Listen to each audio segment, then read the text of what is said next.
Good morning and welcome back dito sa ating Asia's Energy Group Mining Investment. Ayan, so dito na part guys, kita po ninyo, ito po yung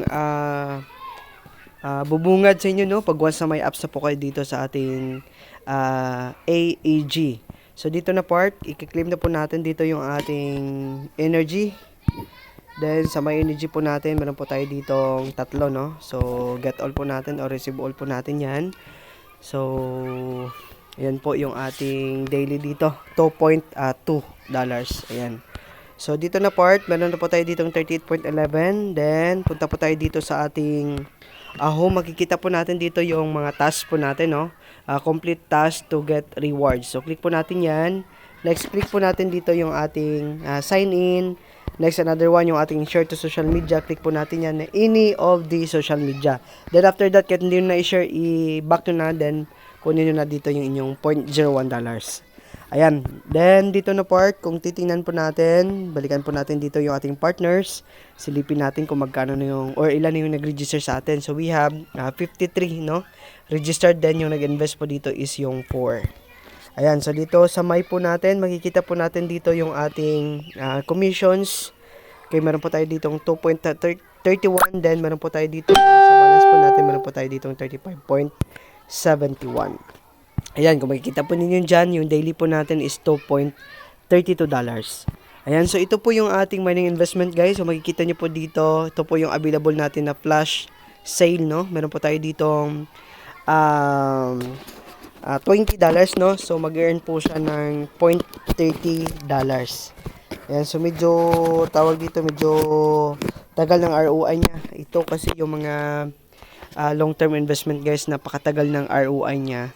Kaya matagal din to mag-exit. Next, gaya nitong $120 natin, meron po siya ditong $2 daily. So good po siya for 100 days, no? So 3 months and 10 days po yung running niya. So dito na part, yung pinaka-minimum dito guys is nasa $10. So kapag kung nag-deposit po kayo ng $10 today, ang magiging value po niya sa peso natin ay nasa 676. Ayan. So 676 guys, yung kanyang minimum investment dito. Then ang daily po ng 676 natin is 0.50. Okay, kung i-withdraw po natin naman yung 0.50 natin, meron po tayo ditong 27 daily. So good po yan for tawag dito for 30 days.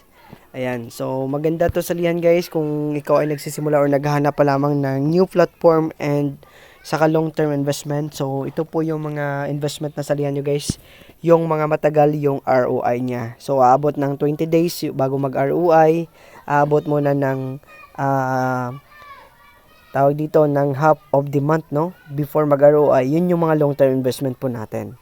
So, kung nakikita po kayo ng mga investment dyan, ng mga days or 3 to 5 days, 3 to 10 days, balik agad yung capital mo. So, yun yung mga investment na hindi tatagal guys. Yun yung mga investment na madali lang mag-exit. So, yan lang muna yung update today guys dito sa ating investment. Kung mag-join kayo dito sa ating investment guys, andyan po yung link natin sa description box. Then, kung may question kayo regarding dito sa ating investment, just PM me po. Kasi sasagutin po natin dito yung mga queries nyo regarding dito sa ating investment. So, yan lang muna guys, and happy earnings everyone, and bye for now.